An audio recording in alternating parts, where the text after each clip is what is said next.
मैं सभी विद्यार्थियों का आर्य क्लास डेली यूट्यूब चैनल के अंतर्गत आपका बहुत बहुत अभिनंदन, स्वागत और वेलकम करता हूं।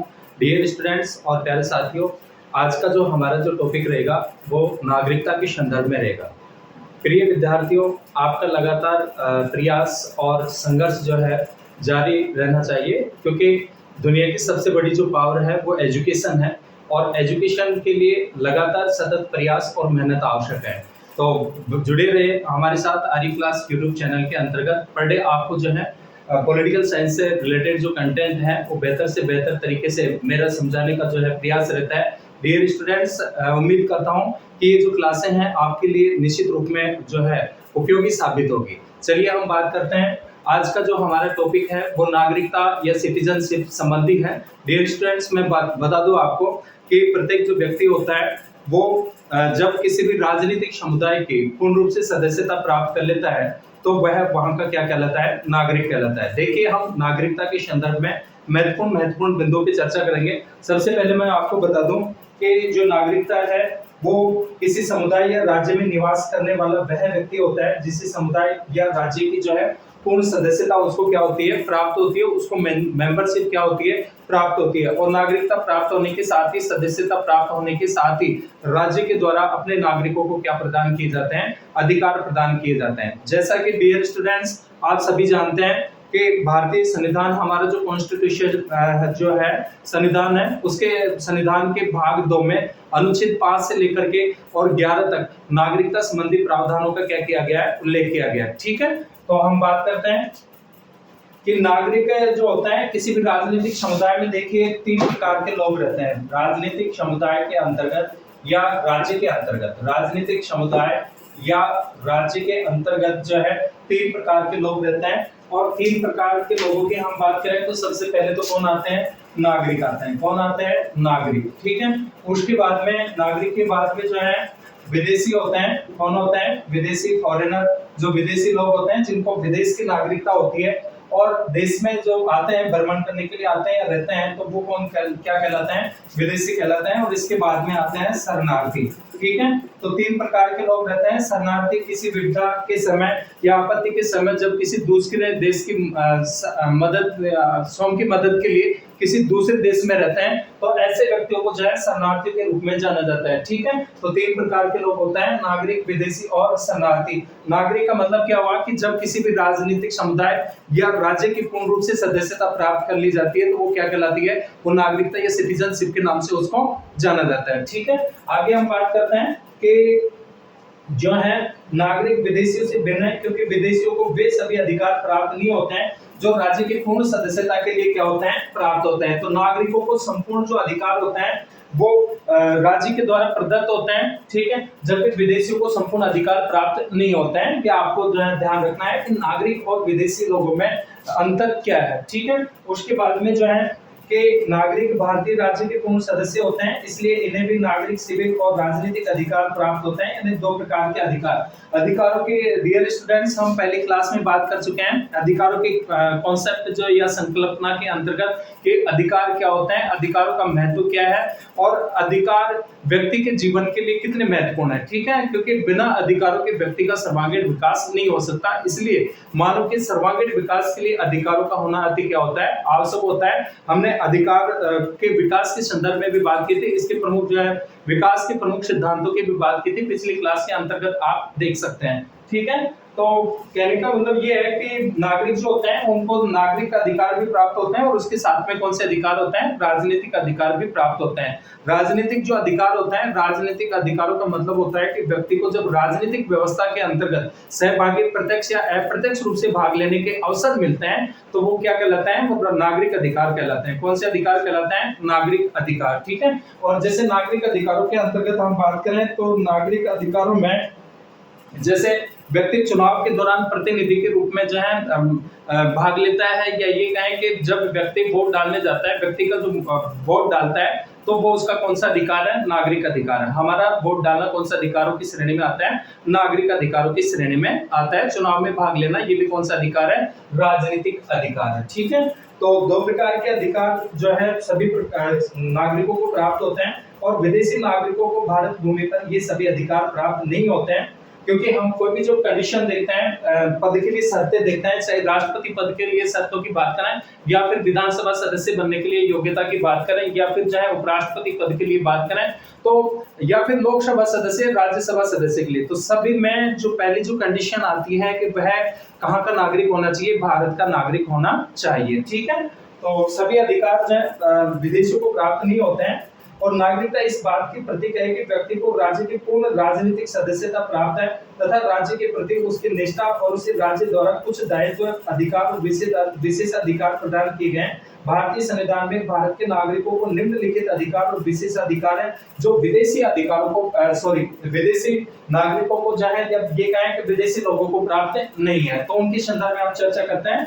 देखिए, कुछ मूल अधिकार जो सिर्फ भारतीय नागरिकों को प्राप्त है, ये आपको ध्यान रखना है विशेष रूप से कि ये अधिकार जिनकी हम चर्चा करने वाले हैं, बात करने वाले हैं, ये केवल भारतीय नागरिकों को जो है क्या होते हैं, प्राप्त होते हैं। विदेशी नागरिकों को अधिकार ये प्राप्त नहीं होते हैं। तो ऐसे कौन कौन से हैं इनमें, जैसे एक तो अनुच्छेद 15 आर्टिकल जो है, अनुच्छेद जो 15 है और 15 के अंतर्गत जो है कि धर्म, मूल, वंश, जाति, लिंग या जन्म स्थान के आधार पर भेदभाव के विरुद्ध जो है संरक्षण, एक तो ये है।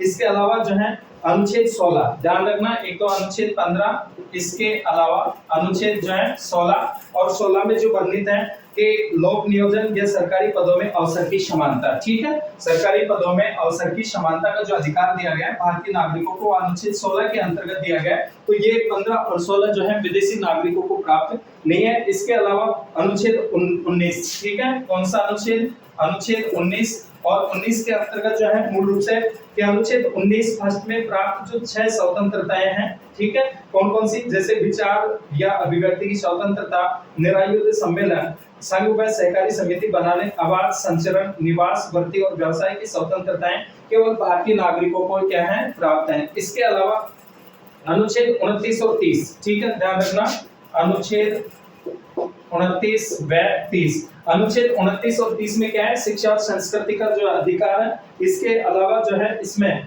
शिक्षा और संस्कृति अधिकार सिर्फ किसको प्राप्त है, ये केवल भारतीय नागरिकों को प्राप्त है। जिनकी हम बात कर रहे हैं, जिनकी चर्चा कर रहे हैं, ये जो अधिकार है ये केवल किसको प्राप्त है, भारतीय नागरिकों को क्या है, प्राप्त है। ठीक है, किसको प्राप्त है, भारतीय नागरिकों को प्राप्त है। ये इन अनुच्छेदों के अंतर्गत जो अधिकार प्राप्त है।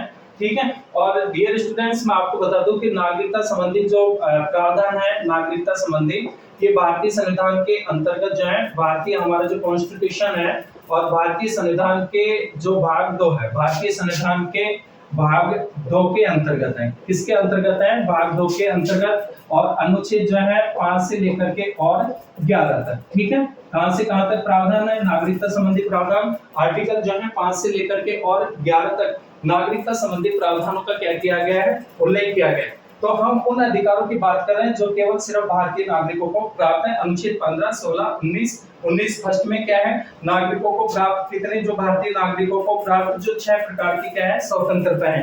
ठीक है, देखिए स्वतंत्रता भी जो अबाध रूप में प्राप्त नहीं है, क्योंकि स्वतंत्रता का जो मतलब है वो सकारात्मक स्वतंत्रता से लिया गया है, नकारात्मकता से नहीं लिया गया है। स्वतंत्रता की हम पिछली क्लास के अंतर्गत बात कर चुके हैं कि स्वतंत्रता क्या है, स्वतंत्रता के कॉन्सेप्ट के संदर्भ में विस्तार से हमारी क्लास है, वो आप वहां पे जो है, अगर आपने नहीं क्लास देखी है तो वहां से आप जो है पढ़ सकते हैं। और जो स्वतंत्रता के 2 रूप होते हैं, एक सकारात्मक और एक नकारात्मक। कि स्वतंत्रता अंग्रेजी भाषा के लिबर्टी शब्द का इंडियन वाद है, जो कि लैटिन भाषा के लिबर शब्द से लिया गया है, जिसका अर्थ होता है बंधनों का अभाव। लेकिन इसको स्वतंत्रता नहीं कहा जा सकता, क्योंकि ऐसी स्थिति में अराजकता की स्थिति उत्पन्न होती है, उछलता की स्थिति आती है। ठीक है, जिसकी लाठी उसकी भैंस वाला सिद्धांत प्रचलित होता है। तो ये स्वतंत्रता की सही परिभाषा नहीं है। स्वतंत्रता की सही परिभाषा किससे लिया गया है, सकारात्मक स्वतंत्रता से, कि व्यक्ति जो होता है मर्यादित आचरण करे और जो है अपनी स्वतंत्रता का इस तरह से उपभोग करें कि दूसरे की स्वतंत्रता और अधिकारों में बाधा नहीं पहुंचे।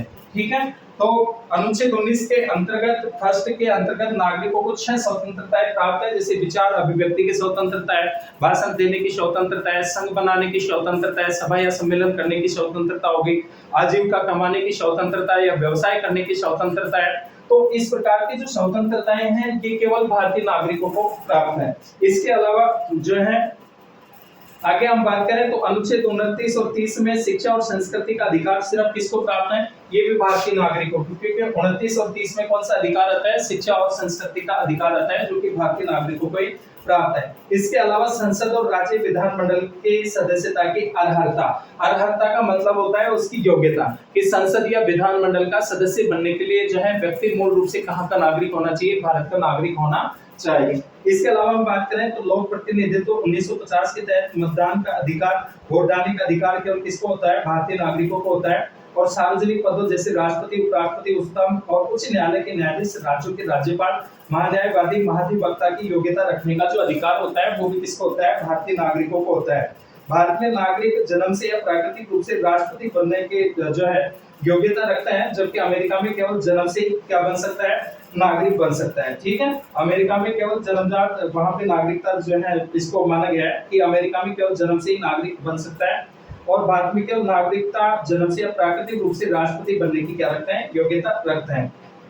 इसके अलावा जो नागरिक होता है और विदेशी की हम बात करें कि नागरिक संबंधित जो राज्य का स्थायी निवासी होता है, नागरिक जो होता है, जबकि विदेशी सामान्य रूप से राज्य का अस्थायी निवासी होता है। कि नागरिक जो होता है वो तो राज्य के स्थायी रूप से क्या होता है? निवासी होते हैं, जबकि जो विदेशी लोग होते हैं वो अस्थायी, उनको जो है निवासी के रूप में होते हैं। इसके अलावा नागरिक को देश के सभी राजनीतिक और सामाजिक अधिकार मिलते हैं, जबकि विदेशी को केवल सामाजिक अधिकार प्राप्त होते हैं, परंतु राजनीतिक अधिकार प्राप्त नहीं होते हैं। ठीक है, इसके अलावा नागरिक अपने राज्य के प्रति पूर्ण निष्ठा रखते हैं, विदेशी उस राज्य के प्रति निष्ठा रखते हैं जिस देश के वो क्या है? नागरिक हैं। और नागरिकता के अंतर्गत बात करें तो नागरिक को अचल संपत्ति की क्रय विक्रय का अधिकार होता है, जबकि विदेशी को संपत्ति के क्रय विक्रय का अधिकार नहीं होता है। नागरिक अपने देश की सेना में भर्ती होने के लिए बाध्य किया जा सकता है नागरिकों को, जबकि विदेशी लोगों को सेना में भर्ती होने के लिए बाध्य नहीं किया जा सकता। और नागरिक अपने देश की सीमा में कहीं भी रह सकता है, जबकि विदेशी को कहीं भी रहने के लिए सरकार से क्या लेनी पड़ती है?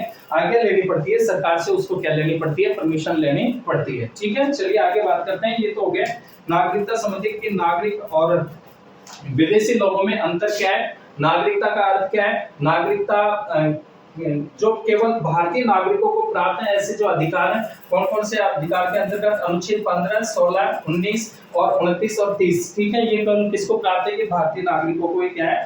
प्राप्त है। इसके बाद में हम बात करते हैं कि भारत में नागरिकता संबंधी प्रावधानों के संदर्भ में देखते हैं तो भारतीय नागरिकता की अवधारणा 26 नवंबर 1949 से पहले नहीं थे, जब हमारे कॉन्स्टिट्यूशन को जो है अंगीकार नहीं किया गया था, स्वीकार नहीं किया गया था। क्योंकि भारतीय संविधान को आप सभी जानते हैं कि हमारा जो भारतीय संविधान है, भारतीय संविधान को जो अंगीकार किया गया था, स्वीकार किया गया था। ठीक है, स्वीकार कब किया गया था? 26 नवंबर 1949 को। 26 नवंबर 1949 को क्या किया गया था? अंगीकृत किया गया था। और 26 जनवरी 1950 को भारतीय संविधान को क्या किया जाता है? लागू किया जाता है। तो इससे पहले जो है 26 नवंबर 1949 से पहले जो है नागरिकता की अवधारणा ये जो है कि भारतीय ये 26 नवंबर 1949 से पहले नहीं थी, क्योंकि इससे पूर्व ब्रिटिश भारत के तहत जो ब्रिटिश भारत के लोग ब्रिटिश क्राउन के अधीन यानी ब्रिटिश शासन के रूप में साम्राज्य और राष्ट्रमंडल में समान ब्रिटिश राष्ट्रीयता इनको क्या थी?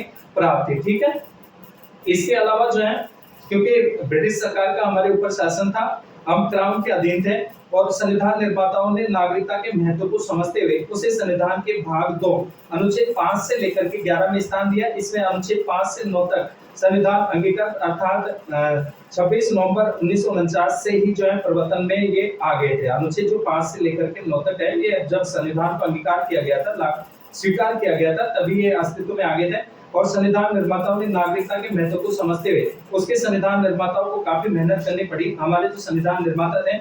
और यही कारण है कि प्रारूप समिति के जो सभापति थे अध्यक्ष डॉक्टर भीमराव अंबेडकर को 10 अगस्त 1949 को संविधान सभा में यहाँ तक कहना पड़ा कि संविधान के अन्य किसी अनुच्छेद से प्रारूप समिति को इतना सिरदर्द नहीं हुआ जितना कि इस अनुच्छेद नागरिकता संबंधी से जो है हुआ है।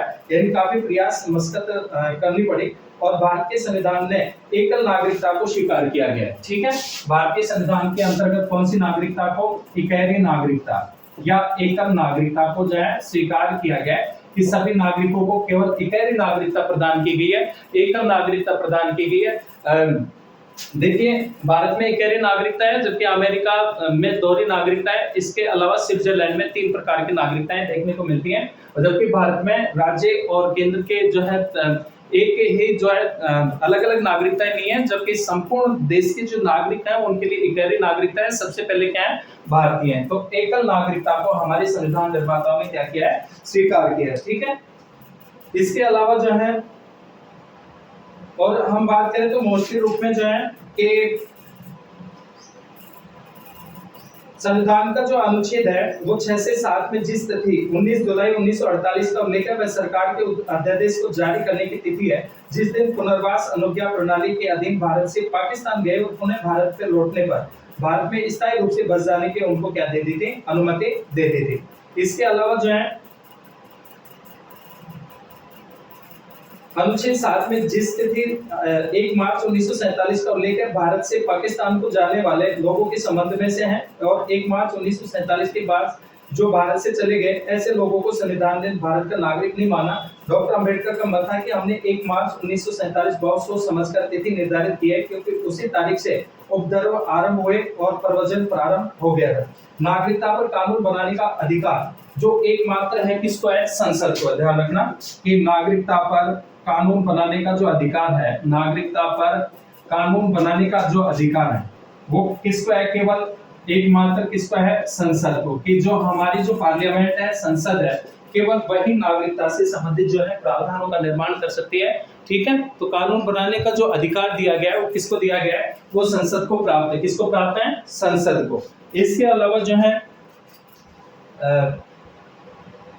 संविधान के जो 7वीं अनुसूची के सूची फर्स्ट संघ सूची के प्रविष्टि 17 पर नागरिकता देशीकरण और अन्य देशीकरण विषय का उल्लेख किया गया है। भारतीय संविधान के भाग 2 में प्रयुक्त नागरिक शब्द के अंतर्गत केवल प्राकृतिक व्यक्ति आते हैं, न कि विधिक व्यक्ति जैसे कंपनी और व्यष्टि निकाय।